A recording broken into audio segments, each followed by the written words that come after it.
No importa la temporada, ni la hora. Cuando un pasajero se instala en su sitio, es fácil que se deje llevar por el dulce tirano, como lo llaman los ingleses. Algunos piensan, otros hacen planes, sin duda sueñan. Pero no duermen, solo dormitan. Aunque no todos pueden disfrutar de ese lujo, a algunos metros, a pesar del traqueteo y la soledad, el maquinista del tren debe mantenerse alerta. Él no puede ceder a la somnolencia.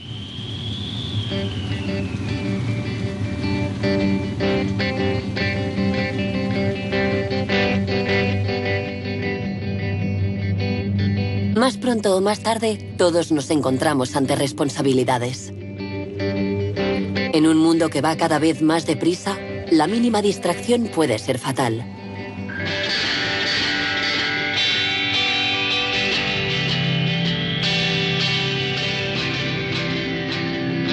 Bajo los efectos del sueño.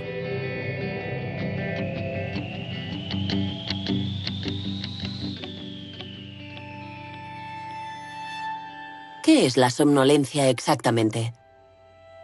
Es un estado natural extraño. ¿Es estar medio dormido? ¿O es una vigilia incompleta? Una cosa está clara. Todo ocurre en el interior de nuestro cráneo. En algún lugar de las desconocidas circunvoluciones de nuestro cerebro. Dormir, estar despierto. Veremos que no es suficiente decidirlo para que tenga lugar, como si nuestro cerebro tuviera vida propia.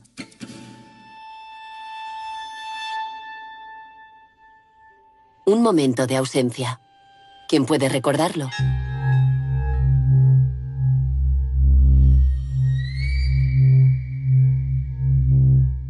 Investigando en el lugar de los hechos, se hacen estudios detallados de los accidentes que permiten reconstituir lo que ocurrió realmente. Él aseguró que iba a unos 80 kilómetros por hora y que le sorprendió el ruido de la gravilla. El coche entró en el arcén y cayó al fondo. Empezó a patinar por el arcén y no pudo enderezarlo. Conocía muy bien esa carretera, así que después del estrés del trabajo se mete en el coche y ahí está bien, se relaja. ¿Hubo algún testigo? No, ninguno.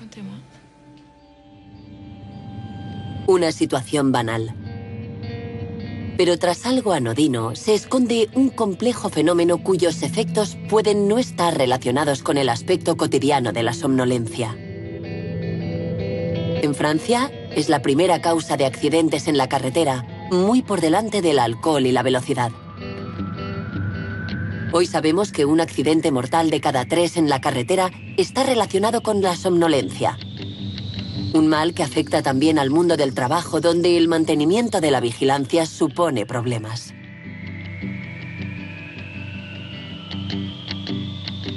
Para comprender los mecanismos de la somnolencia, Alain Misset tuvo la idea de utilizar un simulador de conducción como herramienta de investigación.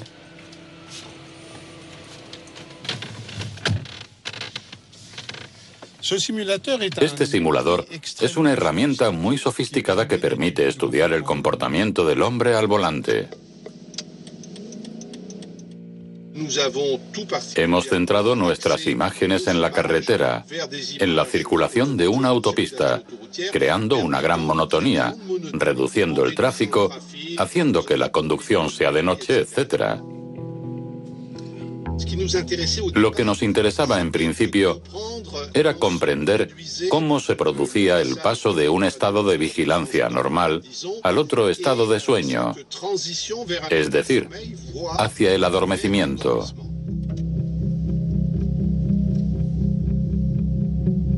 Gracias a un dispositivo que registra la actividad cerebral, los investigadores pudieron medir la somnolencia, que aquí llaman hipovigilancia.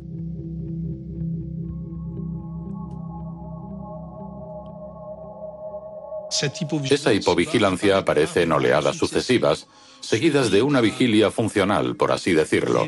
Es decir, que la gente alterna periodos donde está muy vigilante y periodos donde está en hipovigilancia.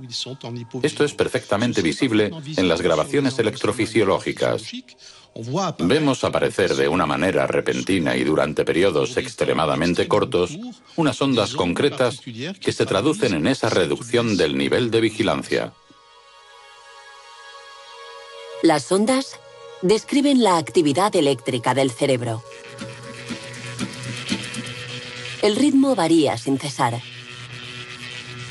Cuando el sujeto está activo y con los ojos abiertos, el ritmo es rápido.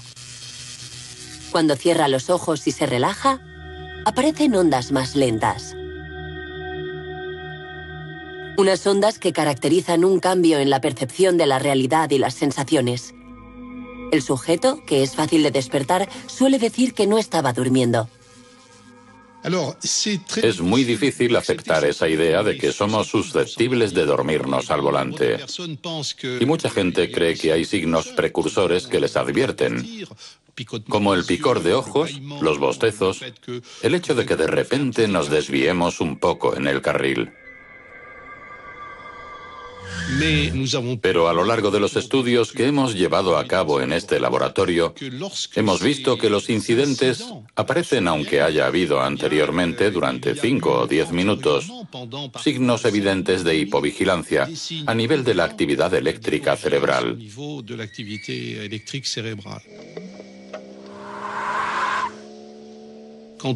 Cuando dicen que el conductor ha perdido el control del vehículo, a menudo, al comienzo de esa acción, hay un episodio de hipovigilancia.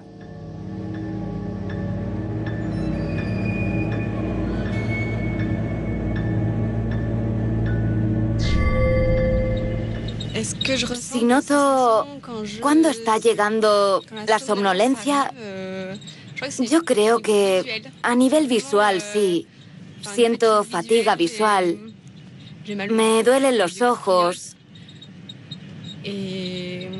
empiezo a parpadear, tardo en reflexionar, me siento como más lenta. Sí, eso siento. Yo me siento como floja. Oigo lo que pasa a mi alrededor, pero no sé si podría responder. Ahí es cuando me incorporo y pienso, venga, tengo que hablar, pero cuando hablo a veces ni siquiera me oigo y...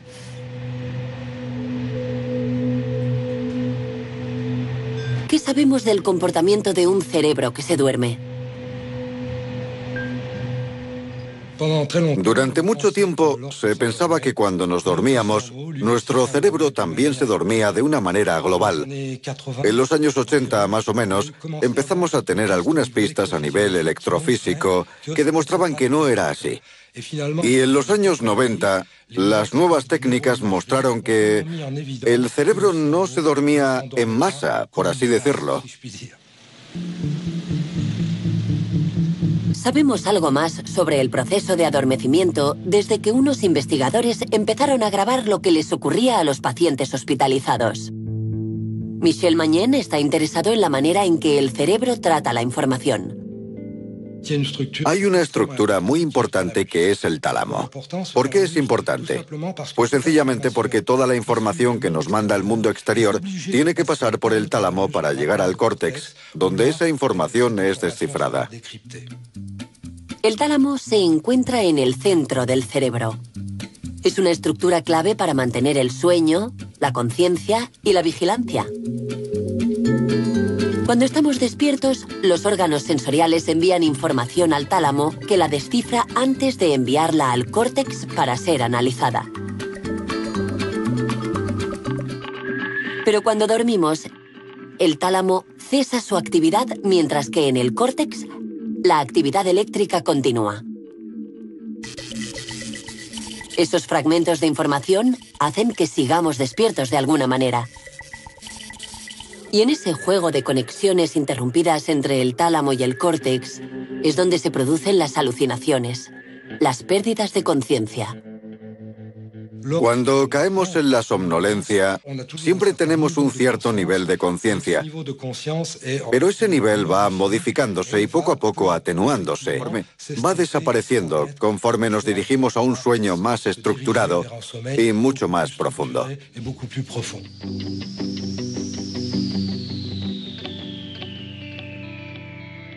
El adormecimiento es, por definición, un estado que escapa a nuestra voluntad.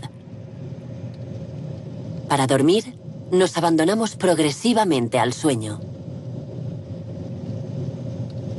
Pero cuando estamos despiertos al volante de un coche en un periodo que puede ser muy corto, algo nos ocurre, una especie de corte de energía.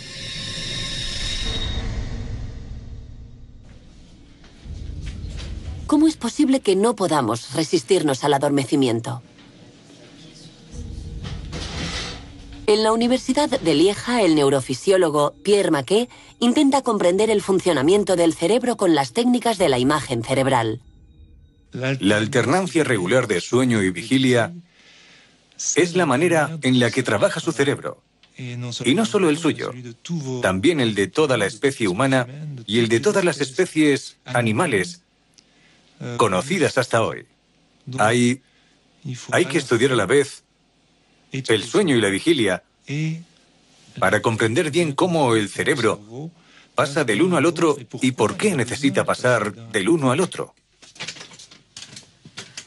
En una habitación donde la entrada de sonidos y luces está controlada, se está llevando a cabo un estudio. A tu derecha tienes la cama. Una joven sana ha sido privada de sueño y mantenida aislada de toda referencia temporal durante 3 días. Ahora te vuelvo a conectar, ¿vale? Vale. Varias medidas informarán al investigador de los mecanismos cerebrales que trabajan en un cerebro despierto. Aquí podemos vigilar que no se duerma. Hay que estar atento todo el tiempo.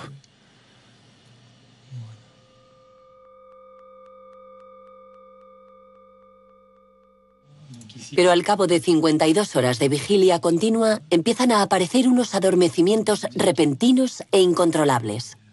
Ahí se ha dormido. Y ahí la hemos despertado. Cuando la despertamos, se ven unos grandes movimientos oculares del músculo y su ritmo se acelera. Es una lucha inmediata entre el mantenimiento de la vigilia y la somnolencia que viene a interrumpir la vigilancia. El peor periodo ha pasado. Ahora va a beneficiarse de su ritmo circadiano hasta la noche, si las teorías son exactas. El ritmo circadiano. Veamos cómo influencia al ritmo vigilia-sueño. Todo cerebro, para funcionar, necesita reposo. Cuando está despierto, usa sus reservas y acumula una deuda de sueño. Hasta que llega el sueño reparador y le prepara para afrontar el día siguiente.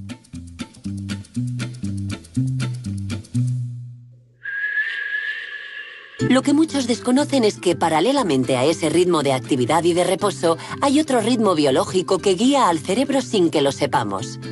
Es el ritmo circadiano, de casi 24 horas, la alternancia entre luz y oscuridad. El ritmo circadiano compensa la necesidad de sueño del cerebro, lo que hace que su rendimiento cognitivo, todo lo que debe hacer sin equivocarse, se mantenga constante durante todo el día.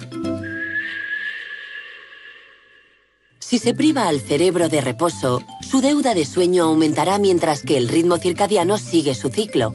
Y cuando llega la noche, el ritmo circadiano ya no compensa la deuda de sueño.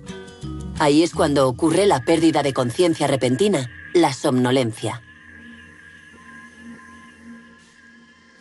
Si, por ejemplo, va a recorrer Italia en coche de norte a sur de un tirón, convendría parar entre las 4 y las 7 de la mañana. Porque ahí es cuando ocurren los accidentes. El estudio sigue adelante.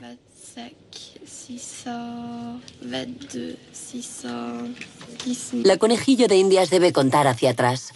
Una técnica para mantenerse despierta durante el transporte hasta la resonancia magnética. ¿Sigue todo bien? Sí, todo bien. Vale, allá vamos. Inmovilizada, la paciente tiene que detener un cronómetro en marcha. La prueba demostrará la influencia de la presión del sueño en el tiempo de respuesta, así como las regiones cerebrales movilizadas. Después, los investigadores analizarán miles de secciones cerebrales. Se recomienda dormir 8 horas al día. Si la duración media de sueño se aparta de esas 8 horas, por escaso o por defecto, la longevidad disminuye. Aún no entendemos bien por qué. Sabemos que ciertos individuos, sin duda por razones genéticas, necesitan muchas menos horas de sueño, mientras que otros necesitan 10 u 11 horas. También sabemos que el modo de vida que llevamos ahora en este mundo industrializado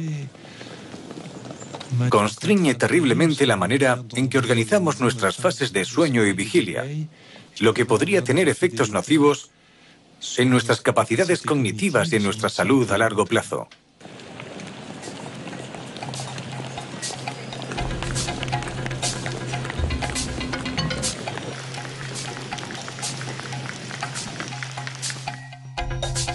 Cuanto más se habla de la vigilia y el rendimiento, más importante se vuelve la cuestión de la somnolencia. ¿Será este el mal de una época hiperactiva? La palabra somnolencia empezó a utilizarse sobre todo en el siglo XIX, desde que el uso de la iluminación eléctrica diera un empujón al ritmo natural, permitiendo una actividad continua. El hombre dividió su tiempo en 3 periodos de 8 horas, sin diferenciar el día de la noche. Y sin embargo, el hombre es una especie naturalmente activa por el día y, a priori, inactiva por la noche.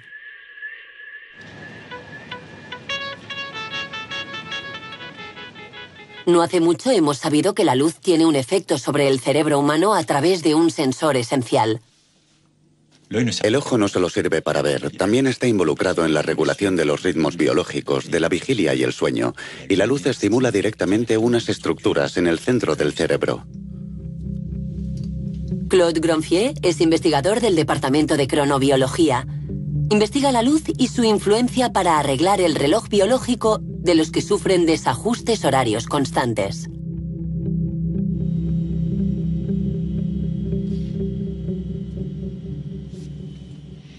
No se mueva.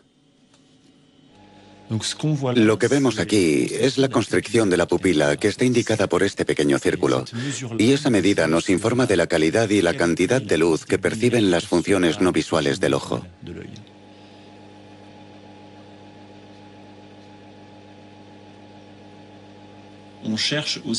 También buscamos determinar, con un objetivo clínico, cuáles son los espectros luminosos, los colores, las intensidades y las duraciones óptimas para activar esas funciones en los individuos que trabajan constantemente en situaciones de luz artificial. Este conocimiento puede que nos permita proponer soluciones, evitar problemas como la somnolencia y el adormecimiento, y utilizar la luz para mantenernos despiertos. ¿Qué luz utilizar? Pues aún no lo sabemos muy bien. Seguimos investigando. Pero sabemos que la luz azul es muy eficaz para activar los sistemas de vigilia, para inhibir los sistemas de sueño, para aumentar el rendimiento cognitivo y para activar los sistemas de vigilia y vigilancia.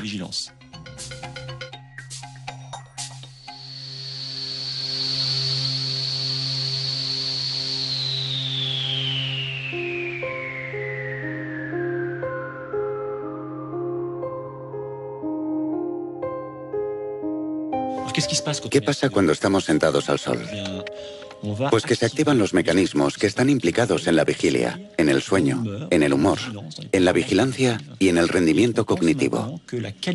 Creemos que la calidad del sueño se construye durante la vigilia y en nuestro laboratorio pensamos que también está influenciada por la calidad de la luz a la que hemos estado expuestos durante el día.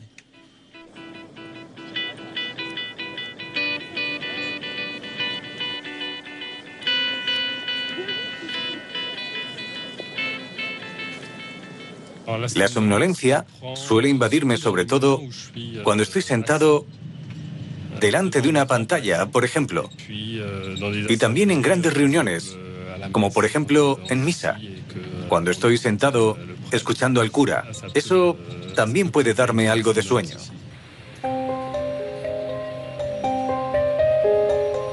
Nuestro ritmo de vida requiere dormir bien para estar bien despiertos. Y para dormir bien, hay que tener una vigilia activa. Estimular la mente, el cuerpo, salir a la luz. Pero cuando la somnolencia es crónica e incapacita, hay que acudir a una clínica del sueño como esta. Los pacientes se quedan un día y una noche para someterse a pruebas y a un registro continuo de la vigilia y el sueño. ¿Qué tal? No muy bien, la verdad. ¿Qué ha pasado? Cuénteme. Madre mía, no sé.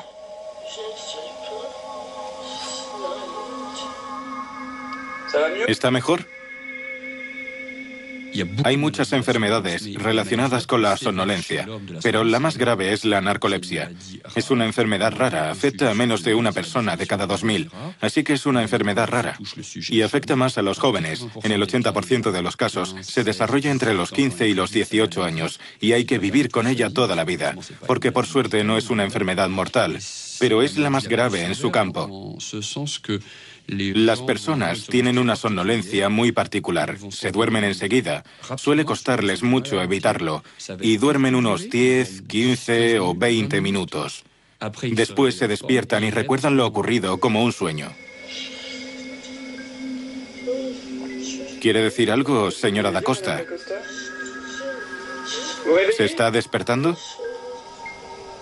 ¿Se acuerda perfectamente de todo lo que le he dicho? No sabía si era un sueño o era la realidad, porque recuerdo muy bien lo que sueño. Sí, pero esos sueños que parecían reales es lo que ha pasado. No, pero lo que ha pasado no me he movido, ¿no? No se ha movido. Pensaba que estaba en otra Sí, parte. me he movido, he caminado, he visto un montón de gente. De acuerdo. Sí.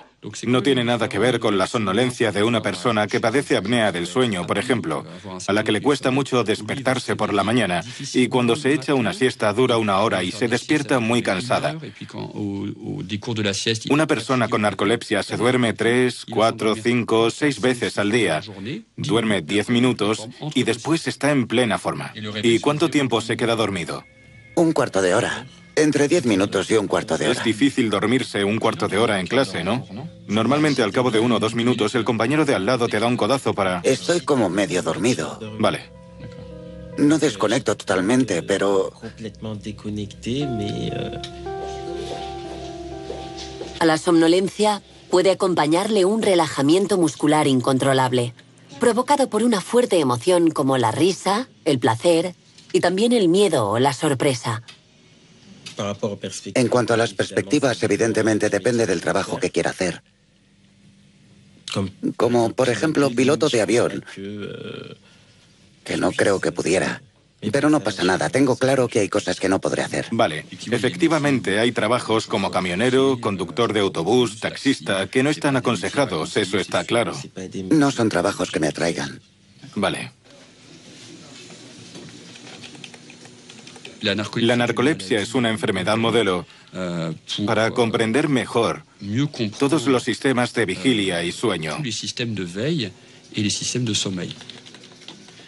Gracias a esa enfermedad, hemos descubierto la existencia de una proteína en el cerebro. Si no existiera esa enfermedad, es posible que se hubiera descubierto igual, pero unos años más tarde. Pero desde el año 2000 hemos podido demostrar, el grupo de Stanford sobre todo y el equipo de Emmanuel Mignot, que en los perros labradores y Doberman había una mutación en un gen y que por tanto es una enfermedad genética transmisible en animales, en perros. Los experimentos con los perros que presentan los mismos síntomas que los humanos le permitieron al profesor Mignot aislar el gen que produce la famosa proteína, la orexina, implicada en la enfermedad. Están completamente paralizados. No hay ningún tono muscular, como si estuvieran durmiendo, pero en realidad están despiertos. Vamos, chicos. La narcolepsia ofrece una nueva perspectiva sobre los sistemas de vigilia que están provocados por unos complejos intercambios químicos. Entre los miles de millones de neuronas que constituyen el cerebro, algunas tienen la función de emitir señales que fomentan el despertar de otras neuronas. Las moléculas que transportan esas señales se llaman neurotransmisores excitadores. Hay varias y cada una corresponde a una red neuronal específica. Conocemos la adrenalina y también la histamina y la orexina, descubiertas recientemente. El estado de vigilia es el resultado de la activación de esas redes de neuronas que funcionan solas y en sinergia. En el caso de la narcolepsia, la desaparición de la orexina es lo que provoca un fallo de transmisión de uno de los sistemas de vigilia. Esa particularidad encaminó la búsqueda de nuevas moléculas hacia otras pistas. El profesor Lin dirige el Laboratorio de Fisiología Integrada del Sistema de Vigilia. Aquí mismo, hace unos 30 años, el profesor Michel Jouvet, especialista del sueño, descubrió un potente activador utilizado para mejorar la vigilancia de los soldados. Y todo gracias a sus investigaciones con gatos. El gato, dicho sea de paso, es un maestro en somnolencia. Hoy el profesor Lin está trabajando en una nueva molécula activadora.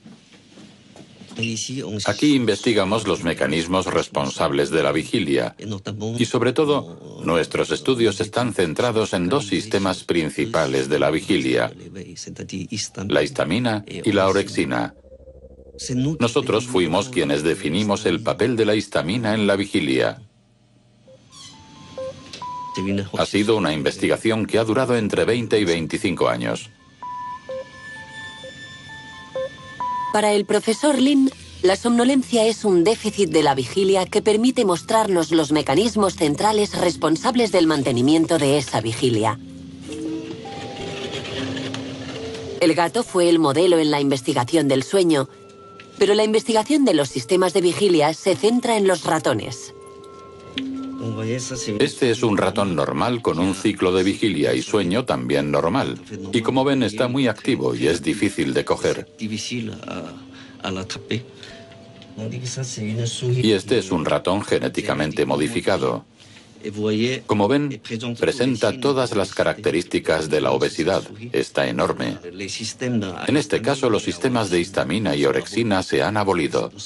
Por eso tiene todos los signos de la somnolencia a nivel de comportamiento y electroencefalográfico. De hecho, este ratón se ha creado en el laboratorio y es único en el mundo. Gracias a estos modelos, los investigadores pueden probar los circuitos de la vigilia uno a uno basándose en los comportamientos que todo ser vivo practica todos los días. Primero está la vigilia ligada a la motivación. El ratón normal hace esfuerzos para trepar, tocar y llegar a la comida, mientras que un ratón que no tiene histamina no tiene ninguna motivación y se queda al fondo de la jaula.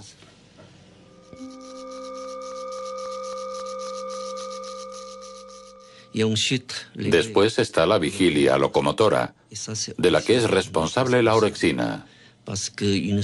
Un ratón normal, cuando se le coloca en una rueda, disfruta corriendo y, por tanto, se mantiene más tiempo despierto.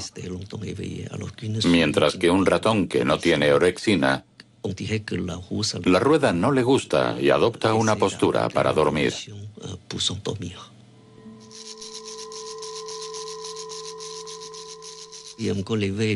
Y después está la vigilia ligada a la anticipación, que también es una función biológica importante.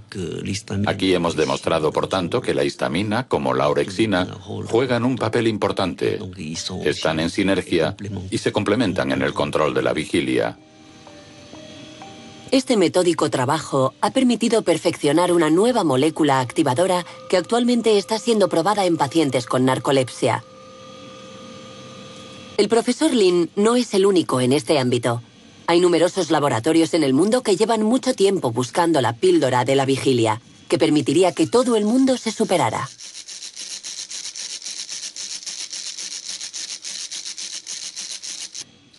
¿Qué hago para luchar contra la somnolencia? Yo cierro los ojos y los abro rápidamente. Y después Y después hago como si no estuviera durmiendo, ¿sabes? Hago como si... Hago esto, ¿ves? Yo saco la cabeza por la ventanilla. Me espabilo un poco y después vuelvo a sentarme. Hablemos del hombre y de su rendimiento.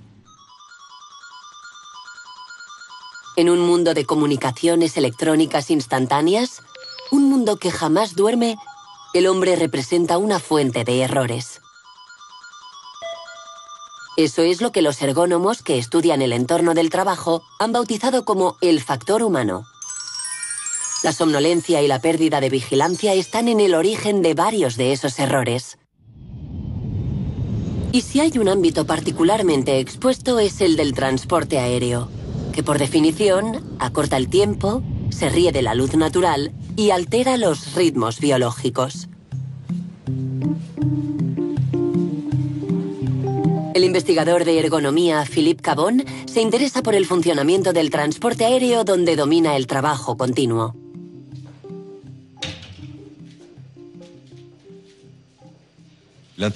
Mi interés por este ámbito laboral es porque acumula varias dificultades desde el punto de vista del factor humano. Además de que hay vuelos muy largos y, por tanto, tiempos de servicio muy largos, existe la problemática de la monotonía por la automatización de las cabinas modernas y también el hecho de enfrentarse a que estamos programados para dormir a ciertas horas y estar despiertos a otras. Dado que los casos de adormecimiento son cada vez más frecuentes en las cabinas de pilotaje y en las torres de control, las compañías han pedido medidas objetivas de la vigilancia. Esta prueba se realizó en un vuelo comercial largo de Nueva York a Bruselas. Son las 3 de la mañana. El investigador está sentado detrás. La copiloto se retira a descansar.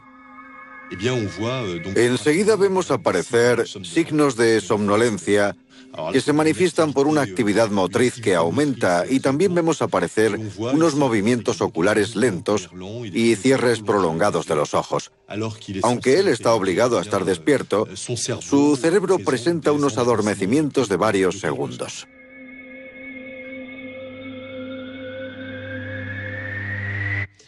Efectivamente, vemos que en los vuelos de ida hay una reducción del número de microsueños, mientras que en los vuelos de vuelta vemos que el número aumenta, y eso está causado por la acumulación de fatiga durante esos vuelos. Para reducir la fatiga a bordo, se ha puesto en marcha una solución simple y científicamente probada. Se llama siesta. Se trata de sueños de corta duración, de unos 20 minutos, que realizan alternativamente el comandante y el copiloto. Hay estudios en Estados Unidos de hace unos 20 años que ya demostraron los efectos beneficiosos de la siesta. Y se ha demostrado que reducía el número de microsueños, sobre todo durante la última fase del vuelo, que es la fase más crítica en cuanto a seguridad. Pero para los vuelos largos de más de 20 horas, la siesta no es suficiente. Así que algunas compañías de los países más alejados pidieron a los investigadores que trabajaran en una gestión global de la somnolencia, que aquí se llama el riesgo-fatiga. A partir de ciertos datos de la cronobiología y de modelos matemáticos, nacieron unas nuevas normas basadas en la responsabilidad. ¿Cómo lo hacen concretamente? Realizando un seguimiento sistemático de la fatiga de la tripulación. En cada vuelo, la tripulación tiene la posibilidad de hacer un informe sobre su nivel de fatiga. Y esa información se introduce en una base de datos de manera confidencial, por supuesto. Y en función de los niveles de fatiga que se identifican, se puede modificar el horario de la rotación o ampliar la tripulación, e incluso añadir un piloto en ese vuelo para reducir la fatiga de la tripulación. No dejan de adaptar las reglas de seguridad para ajustar todo ese conjunto de vuelos. La cuestión de la calidad de la vigilancia y del nivel de vigilia ocupa un lugar central en nuestra sociedad. Cada individuo tiene una opinión sobre sus propios límites, pero como toda opinión privada y subjetiva, comporta unos riesgos. ¿Podemos conocer objetivamente nuestro grado de vigilancia? En cuanto a la investigación, no podemos llegar tan lejos en los hombres como en los insectos.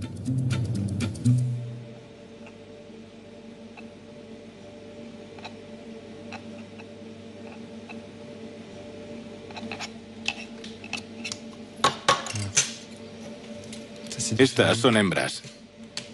Y están más despiertas que los machos. En el caso de las moscas, las hembras están más despiertas que los machos, que se quedan al fondo del tubo. La Drosophila se ha convertido en una especie modelo para la biología fundamental. Mediante cruces sucesivos de estas moscas del vinagre, los investigadores han conseguido obtener la cepa con la que querían experimentar. La mosca está activa durante el día y duerme por la noche. Pero ¿cómo se sabe cuándo una mosca duerme y cuándo está despierta? Cada uno de estos sistemas, cada uno de estos tubos contiene una mosca. Cuando la mosca está despierta, está siempre en el centro del tubo. Y eso lo registra el ordenador gracias a una conexión.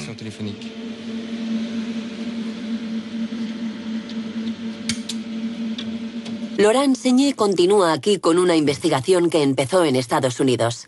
Quiere hallar los signos de las condiciones de la somnolencia en la saliva. Buscábamos marcadores biológicos, algo como la glucemia, que pudiéramos medir en el cuerpo y que nos diera una indicación del nivel de somnolencia.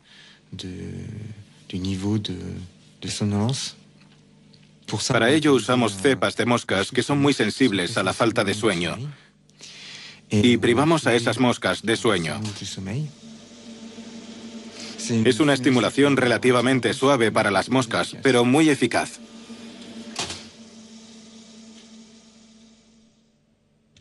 Realizamos toda una batería de pruebas con otras cepas de drosofilas y otras privaciones de sueño. Y aislamos un gen que, sistemáticamente y de forma muy evidente, aumentaba por la falta de sueño cuando se materializaba en un periodo de sueño, es decir, una somnolencia.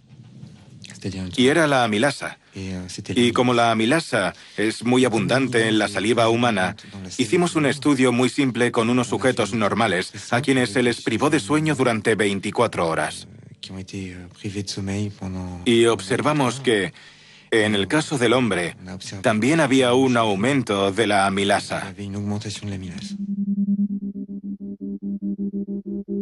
Pero como un único marcador no es suficiente, la búsqueda de biomarcadores en la saliva sigue adelante. Cuando sepamos cuantificar la intensidad de sueño, podremos dosificar los tratamientos activadores para los narcolépticos. Y quién sabe, puede que algún día consigamos conocer el nivel de vigilia en las carreteras y en ciertos lugares de trabajo. Pero todos sabemos que la somnolencia puede sorprendernos cuando no tenemos sueño. Por tanto, hay otros factores que la provocan. En la carretera, por ejemplo. Estamos sentados, en una postura cómoda, con la mirada fija en el infinito, rodeados del ruido regular del motor. A todos nos ha entrado sueño en un momento así. ¿Qué es ese estado que nos provoca una sensación extraña que nos distrae y nos aletarga?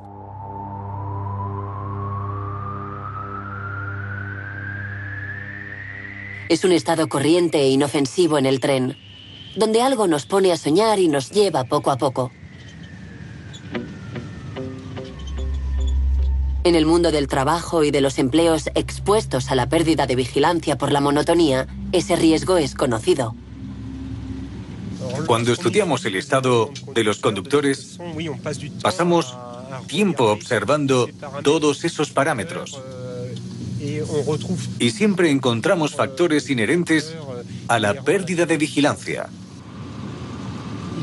Hay lugares donde el conductor presta menos atención a lo que hace, como cuando atravesamos la bus, por ejemplo, porque hay menos señalización, menos circulación, y hay más tendencia a que la mente se pierda un poco en reflexiones, a que pensemos en lo que vamos a hacer cuando acabemos la jornada laboral. Y hay que luchar contra eso. No es fácil, pero esas ensoñaciones son una pérdida de vigilancia.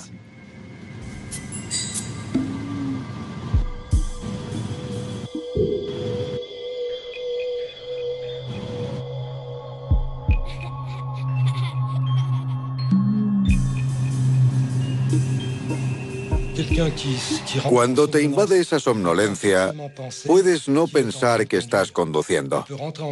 Puedes entrar en ese estado pensando en las vacaciones de las que disfrutarás más adelante, en verano. Por tanto, sales de la ocupación principal que tienes estando despierto para dispersarte en otras direcciones. Eso está ligado al hecho de que las informaciones del mundo exterior, como por ejemplo el paisaje que vemos cuando vamos en coche, ya no tienen un aporte de estímulos suficientes para poder ser integrado y analizado por el córtex. Por tanto, el tálamo organiza una especie de filtrado de esas informaciones y llegas a un nivel de conciencia modificado. Y el cerebro se pone, en cierta manera, a trabajar en sus propias informaciones. Las informaciones que están contenidas en la memoria o en lo vivido el día anterior o en lo que ocurrió antes de hacer ese viaje en coche.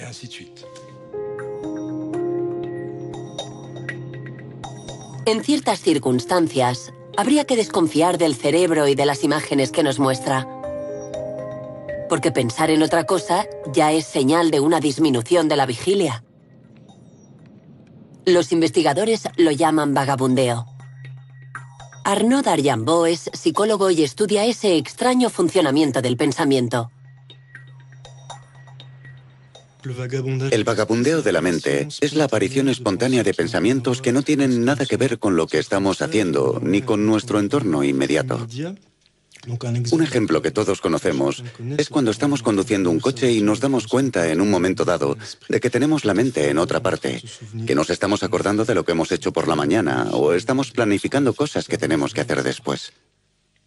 Al sondear a las personas de manera aleatoria en sus actividades cotidianas, constatamos que en más o menos el 40% de los casos no están concentradas en lo que están haciendo, sino que su mente vagabundea.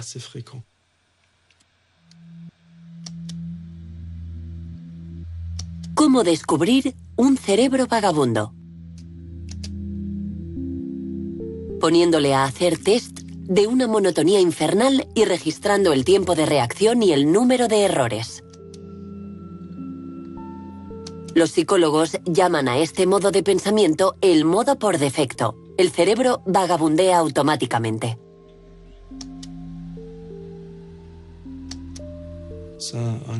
Es un estado especial en el que la atención está centrada en representaciones internas más que en el entorno inmediato en el que nos encontramos. Las representaciones internas pueden ser recuerdos, proyectos de futuro o pensar en un amigo cercano. Al examinar el contenido de los pensamientos cuando la mente vagabundea, constatamos que la mayoría de esos pensamientos están relacionados con el futuro más que con el pasado y el presente. Por tanto, el vagabundeo podría tener un papel importante en la planificación y la gestión de nuestros objetivos personales y nuestras actividades.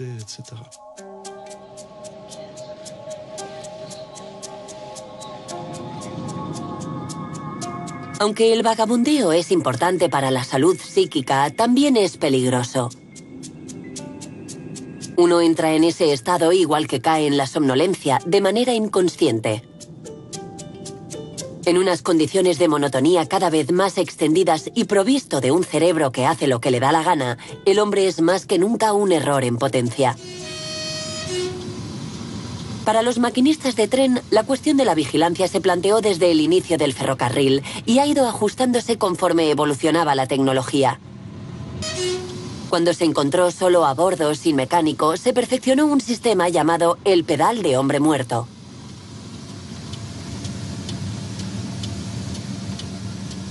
Para demostrar su vigilancia, el maquinista debía mantenerlo pulsado. En caso de somnolencia, enfermedad o de muerte repentina, la presión se relajaba y la locomotora se paraba. Pero ciertos maquinistas podían dormitar manteniendo el pie apoyado. Por eso, para garantizar la seguridad, el sistema de vigilia automática, llamado VA, añadió una tarea. Si lo suelto unos segundos, suena un timbre.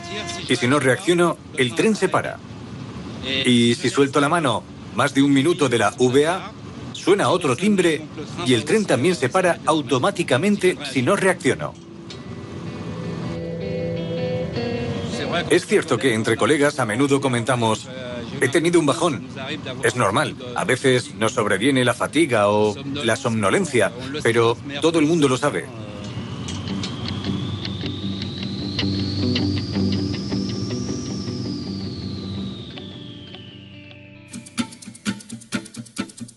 Esto no era un problema para el hombre cazador-recolector. El hambre le animaba y le mantenía despierto y vigilante. Varios milenios más tarde, el hombre se puso a trabajar entre las máquinas como una máquina. Cuando llegó la automatización, el hombre se convirtió en supervisor de la máquina. Y después llegó el ordenador. Hoy en día el hombre supervisa el ordenador que supervisa a la máquina. Pero el cerebro sigue siendo el mismo.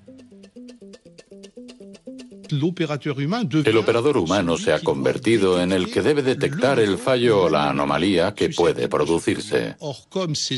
Como esas anomalías son cada vez menos frecuentes, pues nuestras máquinas cada vez funcionan mejor, se convierte en un trabajo muy difícil porque hay que detectar señales extrañas en el desarrollo de un proceso.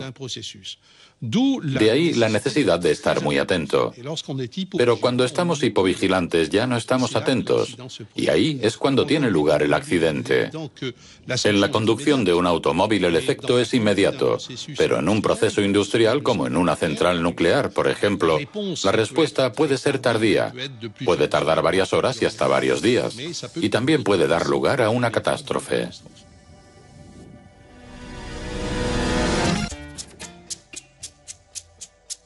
Entre los profesionales más expuestos están los conductores de vehículos pesados. Su función de conductor-repartidor le pone en condiciones extremas desde el punto de vista de la vigilancia. Además del estrés de las entregas y de los riesgos de la circulación, sufre la monotonía de la conducción en la carretera. En nombre de la seguridad y la rentabilidad, los constructores han mejorado los vehículos que se han convertido en joyas de la electrónica y la informática. Pero, ¿qué papel juega el hombre? Maxime Flamand coordina un estudio europeo sobre esa cuestión. En un vehículo pesado, hoy en día encontramos un sistema que regula la velocidad y otro que adapta la velocidad en relación al vehículo que le precede. Encontramos sistemas que se centran en las líneas de la vía y te mantienen en tu carril. También hay sistemas que advierten en caso de cambio de carril si hay un vehículo al lado. Y también sistemas que detectan la poca vigilancia del conductor. ¿Qué pasa al final? El conductor apenas tiene que interactuar con su conducción. Puede dejar que el sistema lleve el vehículo. Solo tiene que estar atento. Demostrar que está atento teniendo los ojos abiertos.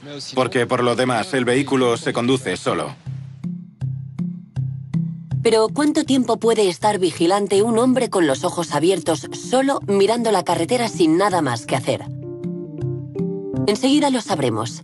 Hemos provisto unos camiones de sensores y cámaras que registrarán y analizarán el comportamiento de los conductores durante un trayecto largo, pues todos esos sistemas funcionan mientras el conductor está vigilante.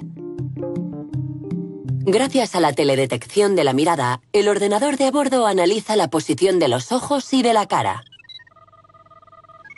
En cuanto aparecen los primeros signos de somnolencia, se avisa al conductor de que los sistemas van a desactivarse uno a uno.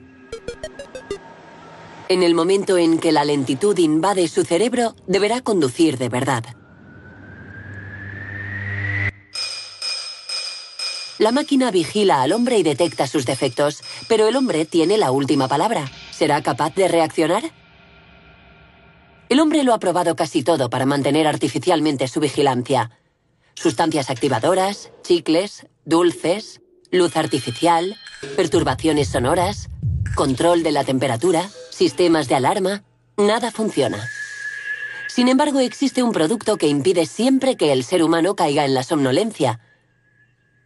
Un producto que estimula al ser humano. Otro ser humano. Y naturalmente, se ha intentado automatizarlo. Unos investigadores estadounidenses especializados en el reconocimiento vocal han desarrollado este prototipo. Buenos días, Sally. ¿Cómo estás, Edward? Bien, pero tengo que estar en el aeropuerto a las 15:30. ¿Quieres que busque la ruta más rápida? Sí, por favor. ¿Hay mucho tráfico?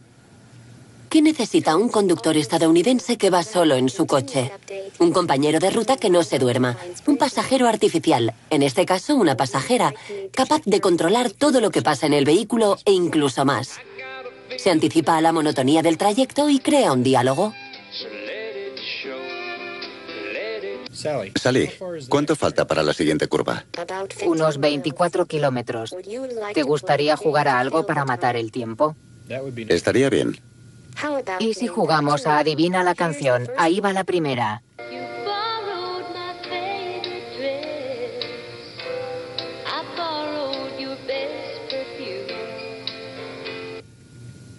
Es Out of Your Shoes. Bien, vamos a por otra. El principio de un juego que interese al conductor estimula la actividad cerebral y al mismo tiempo impide que se duerma y que vagabundee. Esa es Under the Hood. Correcto. Pero ninguno de esos artificios modifica el estado, solo maquilla el problema. La somnolencia sigue siendo un factor irreductible. Cuando más se investiga para ayudar al hombre, más se reduce su motivación y su responsabilidad, y por tanto, más se duerme. ¿Una sociedad tan productiva puede funcionar sin tener en cuenta las capacidades del cerebro humano? ¿Y si la somnolencia fuera una de las señales, o la señal de que nuestro cerebro no responde a las exigencias del mundo que hemos creado y nos lo está haciendo saber?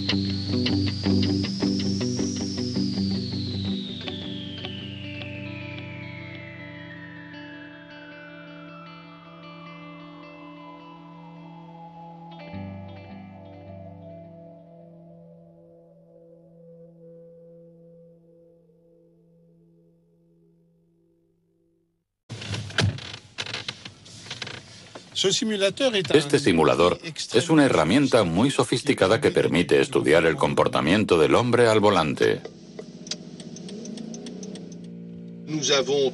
Hemos centrado nuestras imágenes en la carretera, en la circulación de una autopista, creando una gran monotonía, reduciendo el tráfico, haciendo que la conducción sea de noche, etc. Lo que nos interesaba en principio era comprender cómo se producía el paso de un estado de vigilancia normal al otro estado de sueño, es decir, hacia el adormecimiento.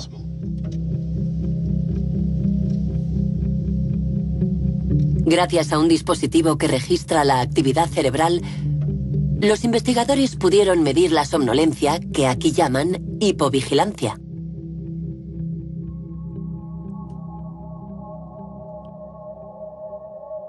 Esa hipovigilancia aparece en oleadas sucesivas, seguidas de una vigilia funcional, por así decirlo. Es decir, que la gente alterna periodos donde está muy vigilante y periodos donde está en hipovigilancia. Esto es perfectamente visible en las grabaciones electrofisiológicas. Vemos aparecer de una manera repentina y durante periodos extremadamente cortos unas ondas concretas que se traducen en esa reducción del nivel de vigilancia. Las ondas describen la actividad eléctrica del cerebro. El ritmo varía sin cesar. Cuando el sujeto está activo y con los ojos abiertos, el ritmo es rápido. Cuando cierra los ojos y se relaja, aparecen ondas más lentas. Unas ondas que caracterizan un cambio en un cerebro que se duerme. Durante mucho tiempo se pensaba que cuando nos dormíamos, nuestro cerebro también se dormía de una manera global. En los años 80, más o menos, empezamos a tener algunas pistas a nivel electrofísico que demostraban que no era así.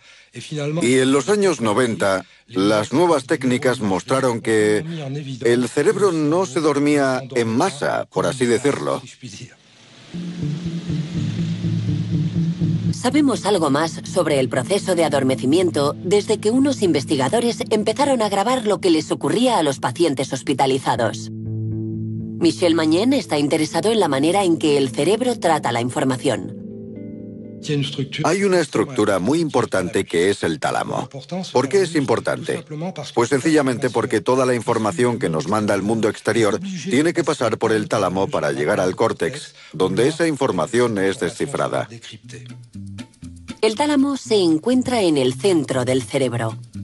Es una estructura clave para mantener el sueño, la conciencia y la vigilancia.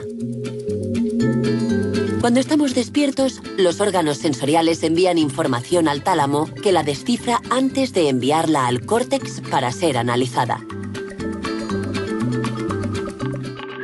Pero cuando dormimos, el tálamo cesa su actividad mientras que en el córtex la actividad eléctrica continúa. Esos fragmentos de información hacen que sigamos despiertos de alguna manera. Y en ese juego de conexiones interrumpidas entre el tálamo y el córtex es donde se producen las alucinaciones, las pérdidas de conciencia. Cuando caemos en la somnolencia, siempre tenemos un cierto nivel de conciencia, pero ese nivel va modificándose. En la percepción de la realidad y las sensaciones. El sujeto, que es fácil de despertar, suele decir que no estaba durmiendo. Es muy difícil aceptar esa idea de que somos susceptibles de dormirnos al volante. Y mucha gente cree que hay signos precursores que les advierten, como el picor de ojos, los bostezos, el hecho de que de repente nos desviemos un poco en el carril. Pero a lo largo de los estudios que hemos llevado a cabo en este laboratorio, hemos visto que los incidentes aparecen aunque haya habido anteriormente, durante 5 o 10 minutos, signos evidentes de hipovigilancia a nivel de la actividad eléctrica cerebral.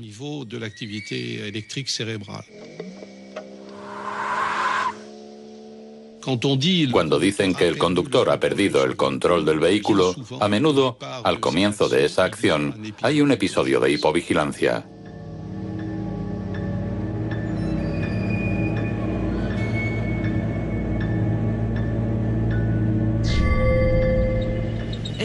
Si noto cuándo está llegando la somnolencia, yo creo que a nivel visual sí. Siento fatiga visual, me duelen los ojos, empiezo a parpadear, tardo en reflexionar, me siento como más lenta. Sí, eso siento. Yo siento como... me siento como floja. Oigo lo que pasa a mi alrededor, pero no sé si podría responder.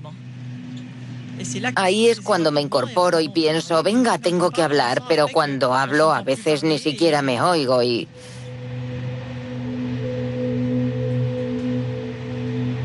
¿Qué sabemos del comportamiento de...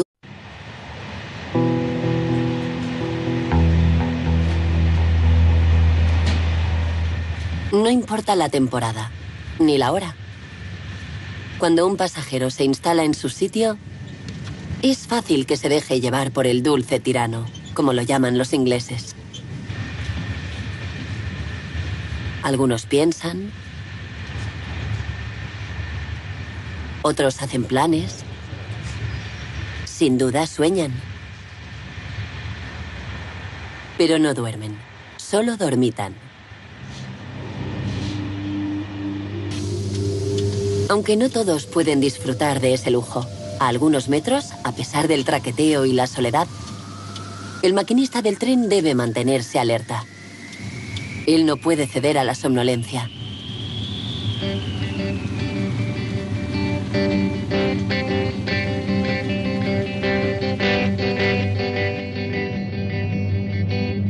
Más pronto o más tarde, todos nos encontramos ante responsabilidades.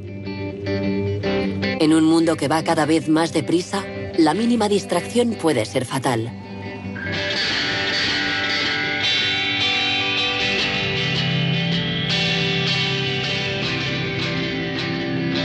Bajo los efectos del sueño.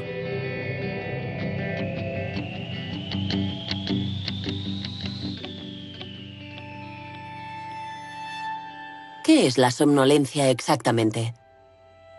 Es un estado natural extraño. ¿Es estar medio dormido? ¿O es una vigilia incompleta? Una cosa está clara. Todo ocurre en el interior de nuestro cráneo. En algún lugar de las desconocidas circunvoluciones de nuestro cerebro. Dormir, estar despierto. Veremos que no es suficiente decidirlo para que tenga lugar, como si nuestro cerebro tuviera vida propia.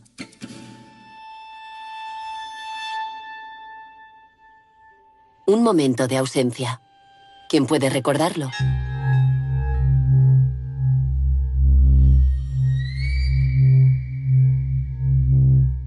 Investigando en el lugar de los hechos, se hacen estudios detallados de los accidentes que permiten reconstituir lo que ocurrió realmente. Él aseguró que iba a unos 80 kilómetros por hora y que le sorprendió el ruido de la gravilla. El coche entró en el arcén y cayó al fondo.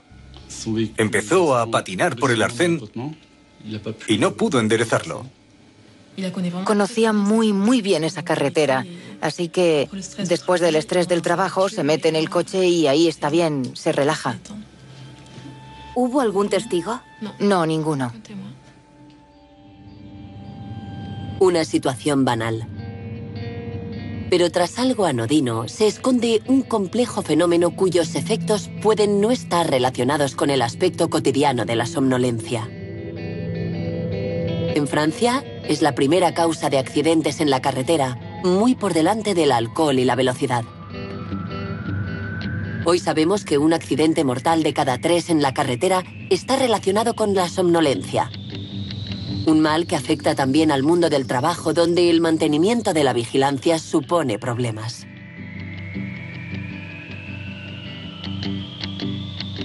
Para comprender los mecanismos de la somnolencia, Alain Misset tuvo la idea de utilizar un simulador de conducción como herramienta de investigación.